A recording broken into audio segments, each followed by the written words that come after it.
It's inevitable that Bitcoin will eventually become the world's reserve currency and the world's reserve asset. We're on that trajectory. People hate the term inevitable because they think that implies no human effort. I think there's going to be tons of human effort from Bitcoiners who understand Bitcoin, and because of that effort, Bitcoin will become inevitably the world's reserve asset and the world's reserve currency in time, in decades. I completely agree with that. And I think that hands are going to be forced as well. Like I'm fairly confident from people I've spoken to that the UAE hold a significant amount of Bitcoin, whether that's 200, 300, 400,000 coins, whatever.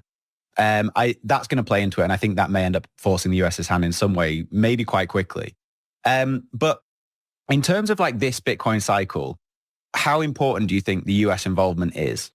I think it's just basically I think it's important for this cycle, as you say. I think it's going to be the main driver that will push us to the next level. So I'm still holding on to my thesis or my guess of Bitcoin at a price target of about 475,000 by the fourth quarter of 2025.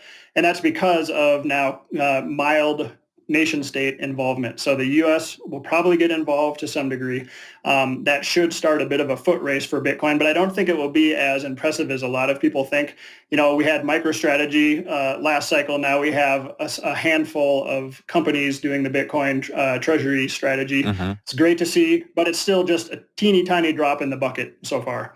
But that's enough, I think, enough interest to help push the price higher in this next cycle. So once we see liquidity really start to take off, I think that's what will propel Bitcoin to, you know, a 500K valuation, maybe a million, who knows. My range is anywhere from 200,000 to a million at some point. And then I think people will get over leveraged again, like people always do, because they get caught up in the hype and they do stupid things. And then we have another crash after that. And then the next cycle, I think, will be more of nation state involvement kind of early on. And we'll start seeing nation states stacking at a more significant level.